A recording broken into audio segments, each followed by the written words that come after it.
tal? Bienvenidos a este quinto episodio del Librújula Podcast. Y como solemos decir, buenos días, buenas tardes, buenas noches, por cierto. Alguien nos comenta a través del correo electrónico que no es ni días, ni tardes, ni noches, sino que nos escucha en ciertas madrugadas en que el insomnio presenta batalla. Así que ojalá este podcast aligere esos momentos eternos de insomnio. Y ojalá destierre en general todos los disgustos y las penas y los sinsabores que nos da esta vida, este valle de lágrimas. El 5 es un número, el quinto podcast, el 5 es un número, yo lo tengo muy clavado, porque mi madre utilizaba el 5 como sinónimo del infinito. Te he dicho 5 veces que vayas a buscar el pan. Ya cuando la cosa ya iba al tema cardinal, es la quinta vez que te digo que vayas a buscar el pan. Entonces era para echarse a temblar, y desde aquel momento el 5 es para mí pues un número cabalístico. De hecho es terrorífico. Bueno, empezamos con la ilusión de siempre, con el equipo médico habitual al frente, con muchas cosas que contar sobre los libros. Otros mensajes que hemos recibido, que gracias por colgar la descripción de los títulos que nombramos en cada podcast, los títulos, la editorial, etc. Y hoy nos pondremos solemnes, o todos los solemnes que podamos, tampoco es mucho, para celebrar un centenario sonado, con la enorme compañía de una mujer cuya sabiduría solo es comparable a su capacidad lectora y a su donaire. Qué bonita palabra, donaire. El título de esta edición, de este podcast, es ¿Por qué mola tanto Kafka? Y contaremos también con la presencia de Gregorio Samsa, que no es el Samsa original, claro, porque se murió. Es un descendiente de Samsa. Hablaríamos con el Gregorio original, pero en el más allá tienen sus normas, y en el más allá solo permiten hablar con muertos una vez al año. Claro, y nosotros ya agotamos el cupo con Cervantes, así que no podemos hablar con más muertos hasta el 2025. Bien, empezamos.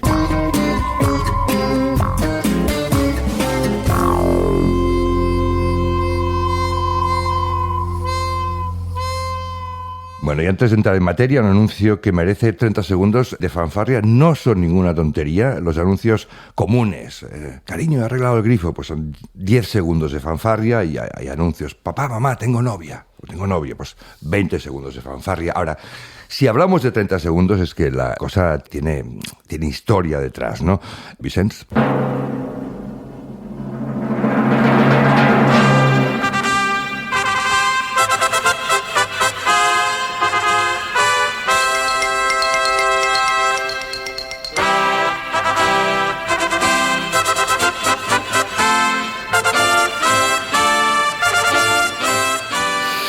Bueno, de verdad que es una fanfarria. Buenos días, buenas tardes, noches, Susana Picos. Buenos días, buenas tardes, buenas noches. Es que esta entrada me encanta. Para entrar los caballeros por aquí. Fanfarria de 30 segundos para anuncios históricos. Bueno, recordamos que Susana Picos es directora adjunta del Librújula, coordinadora del Librújula Podcast, muchas cosas más, pero lo decimos en cada edición, tampoco vamos a... Sí, no vamos a ser pesados. Hemos de anunciar algo, un anuncio muy gordo que va a marcar un antes y un después de la vida de algún oyente. ¿Hablamos de 2 poemas, Carlos? Ajá. Pero lo dejamos al final, ¿no? Lo dejamos al final. Vale. No lo desvelamos nada. No. Vale, pero tenemos ganador o ganadora. Sí, tenemos y el paquete preparado. Claro, eso será al final del podcast. Uh-huh. Lo que obliga al oyente o bien a esperar o bien a poner el dedito en la pantalla del móvil, ¿sabes? Aquello que pones el dedito y haces... Pero no des ideas, claro. Déjalos que escuchen. Cosa que no se recomienda, efectivamente, porque os perderíais un gran programa, ¿no? Susana Picos, nos hablamos de aquí un momentito. Sí, yo me quedo aquí escuchando, aquí a la invitada. ¿Qué tal, Susana Sánchez? Pues buenos días, buenas tardes, buenas noches. Bueno, de Susana, ahora ha llegado el momento de ponernos kafkianos.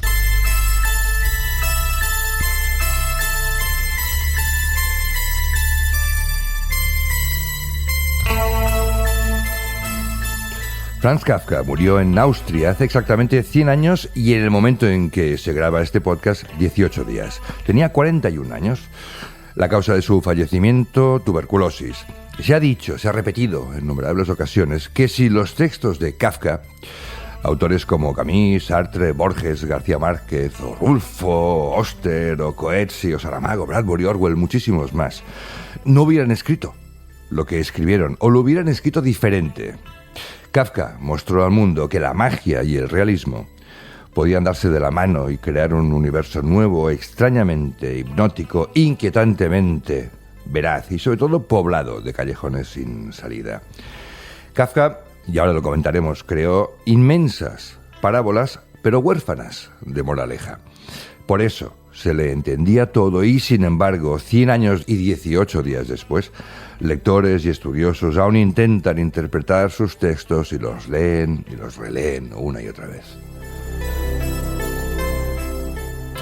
Susana Sánchez es muchísimas cosas. Vamos a intentar resumir. Es bilbaína de nacimiento, barcelonesa de adopción, licenciada en Derecho, editora, directora de la agencia de comunicación literaria Argumentaria, escritora, aunque ella no lo sepa o no quiera saberlo, y sobre todo grandísima lectora cuya erudición le ha llevado a ser una experta en Kafka. Susana, ¿por qué te gusta tanto Kafka? Vamos a empezar por el principio. Me gusta su complejidad, la complejidad de lo que escribió y que nace de una complejidad suya como escritor y psicológica. Uh-huh. Digamos que, bueno, como todo el mundo me imagino, ¿no? Aterricé en Kafka muy joven, cuando no estaba preparada, y he vuelto ahora por el centenario y me he dado cuenta de que Kafka necesita cierta madurez para poderse comprender. Kafka es el único autor, yo creo, cuyo apellido ha dado origen a una palabra, kafkiano, a un adjetivo, en realidad, ¿no? Según la RAE, kafkiano dícese de una situación absurda y angustiosa. Lo curioso es que Kafka murió sin ver su apellido convertido en adjetivo, ¿no? Qué pena. Cierto. Muchas veces he pensado que si Kafka pudiera asomarse un poquito y viera lo que está pasando con él, con su imagen, con su apellido, con todo, volvía a morir, pero hizo facto, o sea, del susto. ¿Por qué? Porque imagínate, este hombre murió con 41 años, habiendo publicado muy poquito y dudando de su valía como escritor y pidiéndole a su amigo que quemaran todo, sin siquiera leerlo. Decía, quémalo todo sin siquiera leerlo. Claro. Vamos a ver, comúnmente se tiene a Kafka por un tipo atormentado, introvertido. Esa es la imagen que tenemos todos de él, ¿no? Sin embargo, parece que en ciertos aspectos de su vida era todo lo contrario. Un tío bromista, el alma de las fiestas, mujeriego. ¿Cuál de los dos Kafkas es el real? ¿O son los dos, claro? Yo creo que se ha polarizado todo demasiado. Ni era tan solo deprimido, ni tampoco creo que era el alma de la fiesta, mujeriego y demás. He hecho una inmersión bastante fuerte en sus diarios y en las cartas y vamos, ahí ya era lo que él decía, ¿no? Yo creo que era muy Don Juan, vamos a decir, pero no diría mujeriego. O sea, es decir, él tuvo muchos amores. Y en la relación con las mujeres pienso que encontró cosas que no encontraba en otras facetas de su vida, pero luego eludía mucho la cita real. O sea, con Felice Bauer tiene como 500 cartas, estuvieron a punto de casarse, pero creo que se vieron 4 o 5 veces. Algo raro hay ahí. Claro, él era judío, tenía una relación pésima con su padre. Eso de alguna manera pudo marcar el devenir posterior de propio Kafka. Sí, yo pienso que la relación con su padre, mala, de no aceptación fundamentalmente, puede verse luego en casi todo lo que escribió. Claro, su padre tenía puestas en él unas esperanzas de que continuara con el negocio, tenían una fábrica textil y bueno, pues evidentemente él no continuó con esto. Y encima quería escribir. ¿Y su padre consideraba que escribir no era un oficio digno, tal vez? Sí, entiendo que eso ocurría, sí. Y de hecho por eso él seguía en la compañía de seguros, donde mantenía esta doble tal. Pero yo pienso que había más, ¿no? Por cosas de Kafka en los diarios y demás muy duras para con el padre. Kafka era vegetariano y su padre no podía soportarlo. O sea, se ponía el periódico delante para no verlo comer. Pues anda que hubiera sido vegano ya, entonces ya flipas. Ahora mismo, cosa que esto sigue siendo muy actual. O sea, el padre no soportaba el vegetarianismo de su hijo. Claro, le veía comiendo ahí unas cosas extrañísimas en el desayuno, en tal, y no. Según Kafka, se colocaba el periódico para no verlo, pero habría que preguntarle al padre si eso era así. Pero Kafka tenía esta impresión. Y se llevaban mal, claramente mal. Sí, y luego tú lees precisamente La Metamorfosis y ahí ves, ¿no? Es el padre quien lo encuentra, es el padre quien le dice tienes que trabajar. Bueno, pues están ahí volcadas un montón de cosas que Kafka estaba viviendo también en su vida. De hecho, se habla también, aparte de tú has dicho relaciones, pero relaciones, en fin, extrañas o diferentes, ¿no? 500 cartas, ¿no? Como dices tú, Felicia, pero se ven 4 o 5 veces, ¿no? Frecuentes visitas a prostíbulos, cierta tendencia al sadomasoquismo, esto que también se ha dicho, ¿esto es real? Sí, las visitas al prostíbulo son reales y a mí me sorprendió tantísimo, ¿no? Esto. Pero bueno, en aquella época, no vamos a justificarlo, pero en aquella época debía ser como más habitual. Y sí, y Kafka también frecuentaba prostíbulos. Muy bien. De hecho, te voy a hacer 2 preguntas más porque tenemos un invitado, como hemos dicho, al que tenemos que atender porque en su caso no es fácil atender el teléfono.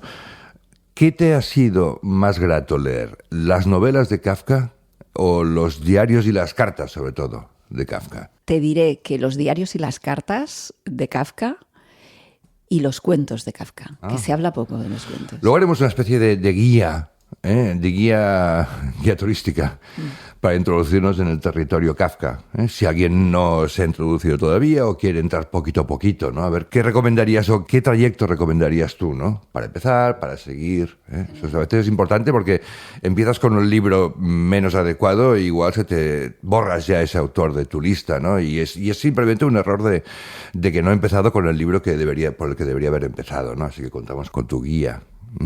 Claro, luego otra cosa. Es uno de los pocos autores de la historia que quería escribir, pero no ser escritor.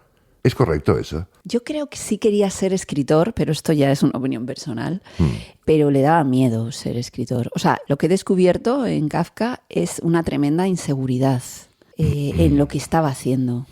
Pero por otra parte es muy comprensible, porque lo que estaba haciendo no lo hacía nadie en aquel momento. A día de hoy, Kafka encontraría mucha gente que escribe a su manera, vamos a decir. Pero en aquel momento, ¿quién escribía como Kafka? Nadie. Por lo tanto, claro, cuando él miraba a los lados, debía pensar, yo no soy escritor como Thomas Mann, yo no soy escritor como Robert Musil.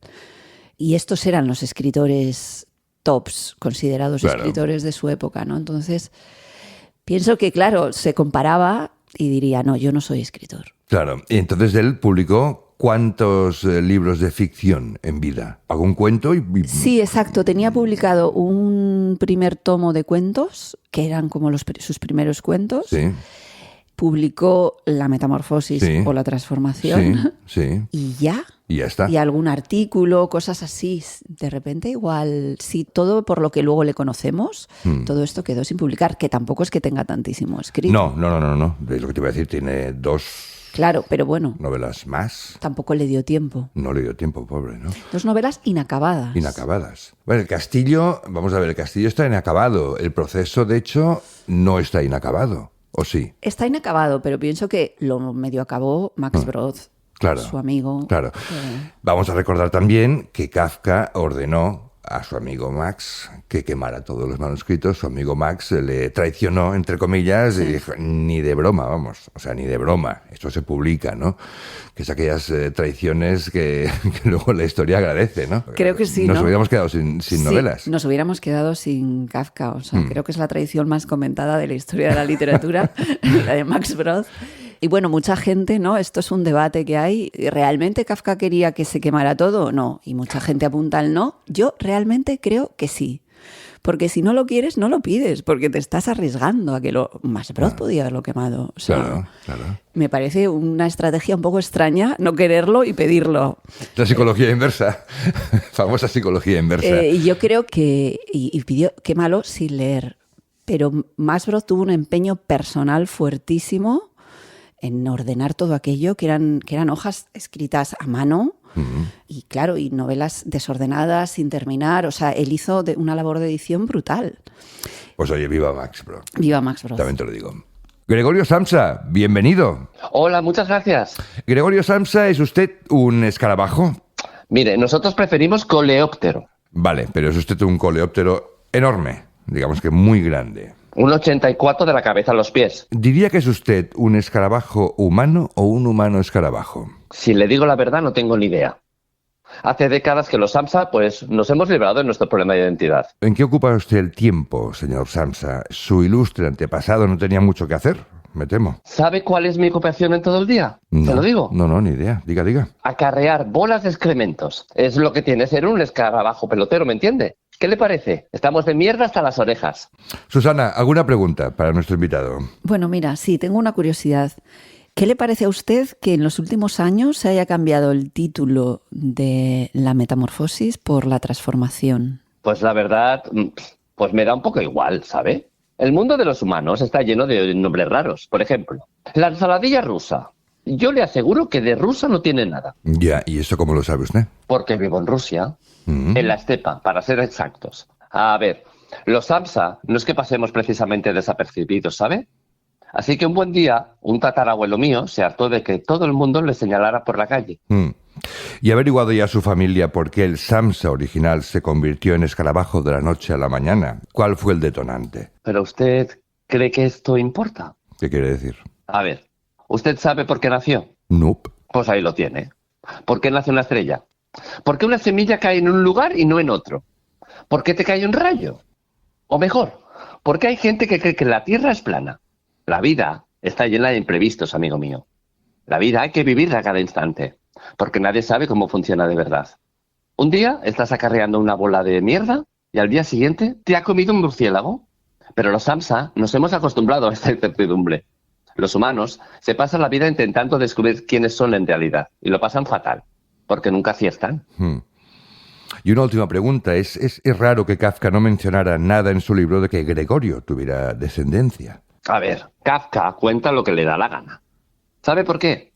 Porque él también era un escarabajo. ¿Qué quiere decir? Piénselo. Amigo, debo dejarle, ¿eh? Hablando de murciélagos, veo por ahí a uno que me está mirando con mala cara.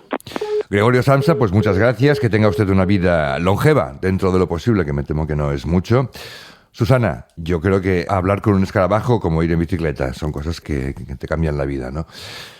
¿Qué crees que ha querido decir Gregorio Samsa con que Kafka también era un escarabajo? Yo creo que lo que ha querido decir que se sentía extraño, se sentía de otra especie, era diferente. Y de hecho, bueno, pues la metamorfosis comienza así, él despierta una mañana convertido en escarabajo y convive con toda su familia. Entonces yo creo que Kafka estaba explicando ahí cómo se sentía a veces en su casa. Susana, uno sabe que la literatura es un hilo conductor y a veces se pregunta si los autores realmente geniales que abren camino, simplemente su forma de escribir obedece a esa genialidad o tuvo que leer antes otras cosas que le condujeran por ese camino. En el caso de Kafka, ¿cuáles deberían ser sus lecturas previas? Sabemos que leyó a Robert Walser, seguro, porque se refiere a ello en más de una ocasión. Y no sé más referentes que él ha tenido. Hubiera leído a Borges, evidentemente, como sabemos que luego Borges lo leyó muy atentamente a él y le influyó mucho. De hecho, Borges estaba muy enfadado por el tema de la metamorfosis. Cuando el editor le dijo, no, se llamará la metamorfosis, yo, ¿esto qué es? ¿No? Claro, y luego yo creo que es eso, que se sintió además como que él había participado en ponerle en la metamorfosis. Parece ser que la palabra en alemán tiene un matiz que nosotros no terminamos de pillar porque, bueno, en realidad yo no sé por qué, pero la metamorfosis es una palabra con mucho peso. Claro. Pero ahí hay un matiz que Borges estaba muy empeñado en que volviera a ser la transformación. Había leído por ahí que Kafka no quería que la cubierta de su libro, de la metamorfosis, la transformación, pareciera un escarabajo. Sí, era un bicho en general. Era una condición suya cuando buscaban publicarla y de hecho en la primera versión aparece como una figura de un señor con las manos en la cabeza que simbolizaba que es el padre que le descubrió. Hablábamos hace un momento a micrófono cerrado del tema del proceso, que fue una experiencia que él de hecho tuvo que vivir o vivió. Sí, hay muchas interpretaciones del proceso, ¿no? Pero yo me quedo con que él se comprometió 2 veces de matrimonio con Félix Bauer, las 2 veces reculó. ¿Por qué? Tenía miedo. Tenía miedo. Tenía miedo. Yo creo que él tenía una manera de vivir que era, trabajaba súper metódica, sus comidas vegetarianas, paseaba. En alguna carta he encontrado un horario, o el horario de trabajo de Kafka. Tiene varios horarios en varias cartas, pero era una persona muy metódica y muy neurótica. O sea, se ponía a las 8 de la mañana o a las 7 y acababa a las... Escribía por la noche. ¿Escribía de noche? Escribía de noche. Por la mañana estaba en la oficina de seguros, por la tarde hacía una siesta y paseaba con su amigo Masbrod, y cuando llegaba cenaba y se ponía a escribir, y a veces terminaba a las 2, a las 3, a las 4, a las 5, a las 6 de la mañana. Pues debía ir zombi todo el día. Debía ir zombi todo el día. En el primer cuento que escribió, el de la condena, faltó al trabajo al día siguiente con una mentira. Porque estaba dormido. Porque terminó a las 8 de la mañana de escribir la condena del tirón. Caray. Vale. Entonces yo creo que él pensaba que no, una vida de matrimonio esto no podía ser, le iba a quitar de escribir. Claro. Sin embargo, es curioso, que a mí es una cosa que me fascina de Kafka, su interés por encima de todo en que sea de una lectura fácil. Esto lo decía Paul Auster, ya que hablábamos hace 2 semanas de Paul Auster, ¿no? Decía, es que yo escribo o intento escribir como Kafka, que sea fácil leerme. Y creo que tienes por ahí un texto de Camus. Creo sí, que era un análisis que hace de Kafka y dice algo parecido, dice algo que tiene relación con esto. Sí, Camus dijo, todo el arte de Kafka consiste en obligar al lector a releer. Sus desenlaces o su falta de desenlace sugieren explicaciones, pero que no se revelan con claridad y que exigen, para ser fundadas, releer la historia con un nuevo enfoque. Más sería un error querer interpretarlo todo con detalle en Kafka. Bueno, la escritura de Kafka es muy simbólica, ¿no? O sea, el escarabajo puede ser un símbolo. Muchas cosas que aparecen en su literatura son símbolos. De hecho, serían parábolas, pero no tienen moraleja. No tienen moraleja. La moraleja la pone cada cual si puede. De hecho, creo que Canetti, Elías Canetti, que estaba absolutamente enamorado de Kafka, yo no he visto una historia de amor como la de Canetti con Kafka, dijo que Kafka sobrevivirá a pesar de las parábolas. Venía a decir que, bueno, las parábolas pueden matarlo todo si finalmente una parábola no es literatura. Claro. Qué interesante. Había una carta también de un lector que tenías por ahí guardada que le decía... Sí, mira. Amigo mío, ¿qué le digo a mi familia? Exacto. Esto es un lector que había regalado el libro de la transformación a su tía. No, a su prima. Le dice, me ha hecho usted un desgraciado. Compré su transformación. Eso lo dice a Kafka, ¿eh? Le envía una carta a Kafka. Sí, le envía una carta. Kafka recibe esta... Este era el feedback que Kafka tenía de sus obras, el pobre. Compré su transformación y se la regalé a mi prima, pero no consiguió encontrarle sentido a la historia. Mi prima dio a leer el libro a su madre, pero tampoco ella consiguió encontrarle ningún sentido. Su madre pasó el libro a mi otra prima y tampoco ella logra entender qué significa. Así que me han escrito a mí. Se supone que yo debo explicarles qué significa la historia, ya que para algo soy el doctor de la familia. Pero yo no sé qué decir. Señor, pasé meses en las trincheras combatiendo a los rusos sin pestañear, pero no podría soportar que mi buena reputación se fuese al diablo ante mis primas.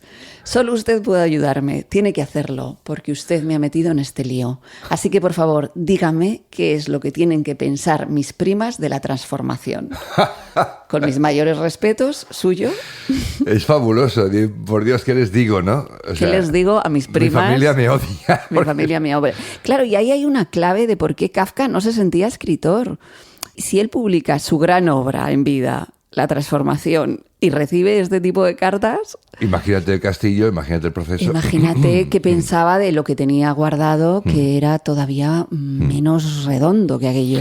O recordemos que en el proceso, por ejemplo, que acaba muriendo el protagonista, ¿no? Imagínate la de cartas que hubiera recibido, ¿por qué le mata a usted, no? ¿Por qué le mata? ¿Qué quiere decir? Bueno, ese juzgado absolutamente de vodevil, pero, bueno, kafkiano, de ahí viene el adjetivo kafkiano, ¿no? Claro. Yo me pregunto a veces si, por ejemplo, esos pasajeros que van en un tren de cercanías de Renfe y que de repente el vagón se detiene, nadie les da explicaciones, hace un calor de 1000 demonios, ¿eso es kafkiano? Eso podría ser kafkiano, claro. Es un gran ejercicio, sería un gran ejercicio salir a la calle, micrófono en mano, y preguntarle a la gente qué es kafkiano. Sí. Bueno, y a la gente joven, que las respuestas de la gente joven me interesarían mucho, ¿no? ¿Tú crees que los leen? No. Lo leen, perdón. Bueno, habrá jóvenes que han leído a Kafka, evidentemente, pero no tanto, ¿no? Claro. Bueno, ahora dicen que fue tendencia en TikTok. ¿Ah, sí? Bueno, me lo Kafka. dijo. Sí. Me lo dijo alguien que en TikTok Kafka lo petaba. Bueno, oye. Sí. Mira, 2 preguntas y pasamos a otra cosa.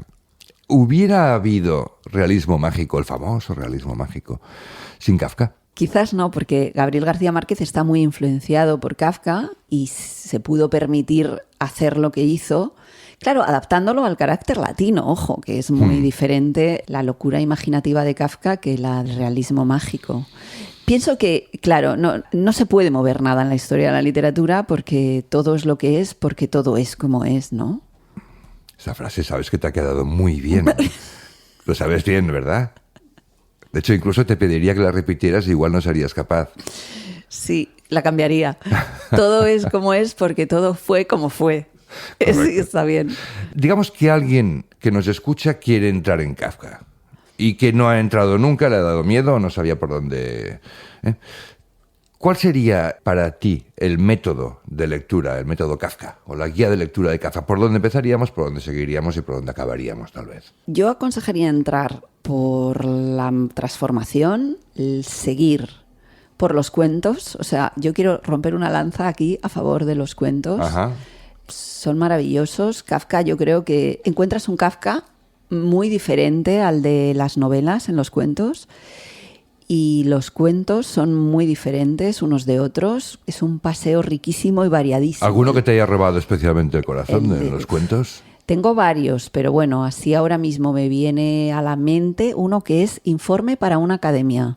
Ajá. Y es el informe de un mono redactando un informe, un simio, al que los humanos han domesticado, y entonces él cuenta todo su proceso de domesticación, cómo ha ocurrido. Qué grande. En lenguaje de informe. Ajá. Esto es absolutamente maravilloso. Pues sí. Es maravilloso. Vale, pues empezamos con los cuentos, la transformación tal vez. Exacto, la transformación hemos dicho el primero, porque era como, bueno, es tan conocido que hay que leerlo y ya decir, vale, pues ya lo he leído. Es corto, es breve. Es corto, todo el mundo sabe la historia. Sí. Bueno. Sí. Yo luego los cuentos y después yo aconsejaría meterse en cartas y diarios. Antes de entrar a las novelas más largas. Tiene varios tipos de cartas, ¿no? A Felice, creo. Sí. A Max, a su amigo. A su amigo, sí. A Milena. Era un escritor de cartas compulsivo. O sea, Kafka hubiera enloquecido absolutamente con el WhatsApp, creo. Es verdad. No, podía escribir, no, a Felice en concreto, pero claro, él escribía a varias personas. Podía escribirle 3 cartas y 2 telegramas en un día, perfectamente. Un poco pesadito. Un poco diríamos. pesadito, la verdad. Un poco. O un poco acosador. Un ya. poco. Ajá. Un poco.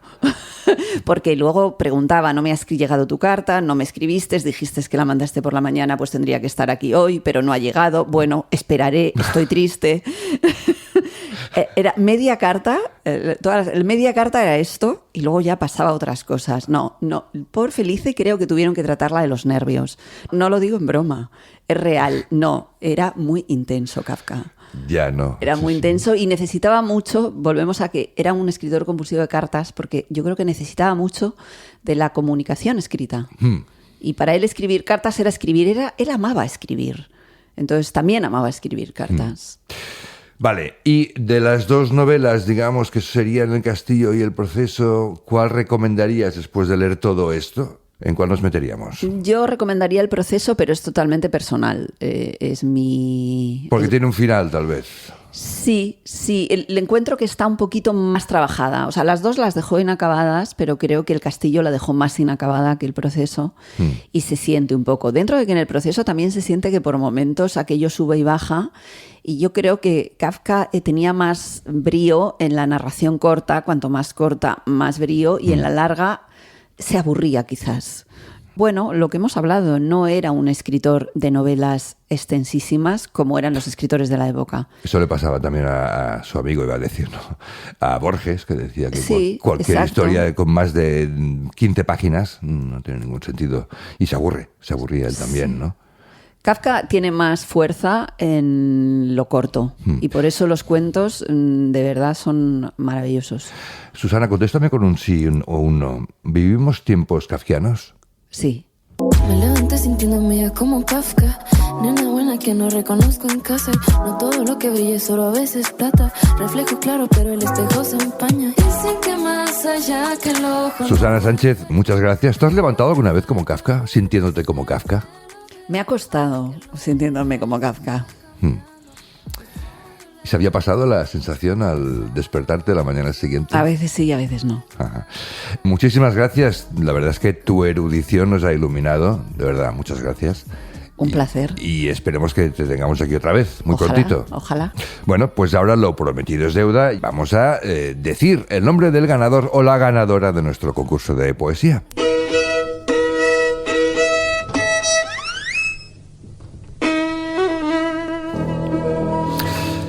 Este concurso de poesía, que de hecho parece un concurso de ornitología.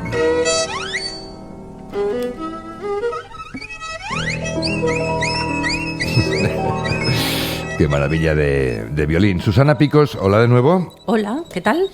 Pues hemos recibido muchas poesías y algunas muy buenas, otras no tan buenas, pero claro, es que no es fácil tampoco escribir poesía. Bueno, ya siempre se dice, ¿no? Lo importante además es participar. Así que hay que intentarlo. Bueno, y el nombre de la ganadora, voy a decirlo, lo digo ahora, y además lo voy a decir en vacío, así para que quede más solemne. Y la ganadora es, siempre quise decir estas palabras, y la ganadora es Lucía Rodríguez Nache, nos dice en su correo que es una almeriense residente en Barcelona y este es su poema. Recordemos, octosílabos que al menos rimaran en consonante dos de los versos. Lenguaje, algarabías, se construye lo que veo, se guarda en librerías y en los libros que leo.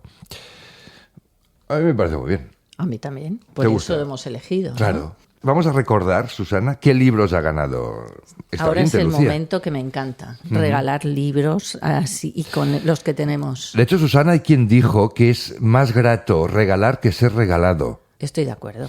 Y además los libros que aquí tengo delante, Juventud, de Josep Conrad. El prólogo, creo que tiene su... De Arturo Pérez Reverte. Bueno. Está publicado por Edasa, 1984, George Orwell. Es una lectura obligatoria y sobre todo en los momentos en que vivimos. Sí.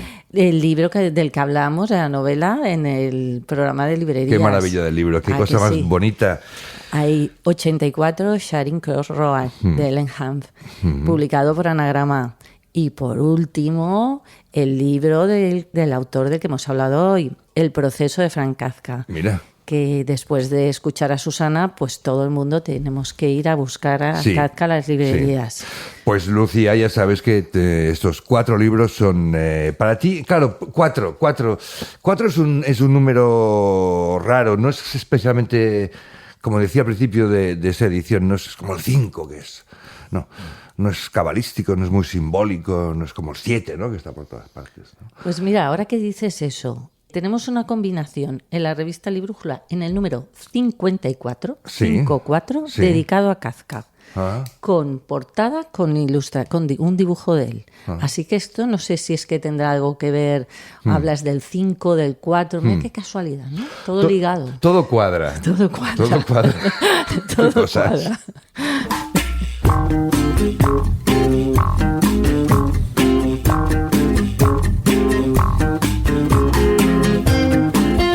La verdad es que ha sido muy agradable escuchar a Susana Sánchez hablando de Kafka e introduciéndonos en este mundo complejo y absolutamente fascinante. Como siempre, Vicente Armero, en realizador, todo este sonido maravilloso se debe a él. Gracias, Vicente. Susana Picos, coordinando una vez más también. Gracias, Susana. Óscar Bosch, en realidad, Gregorio Samsa no era tal, no existe, no es verdad.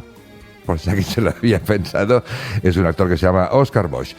Contamos con el patrocinio de Cedro, eso lo sabemos, con también la colaboración de la ACEC, la Asociación Colegial de Escritores de Cataluña. Y ahora ya vamos a anunciar el podcast que iremos, el 6º episodio ya, que iremos de aquí a 2 semanas y que nos hace una especial ilusión.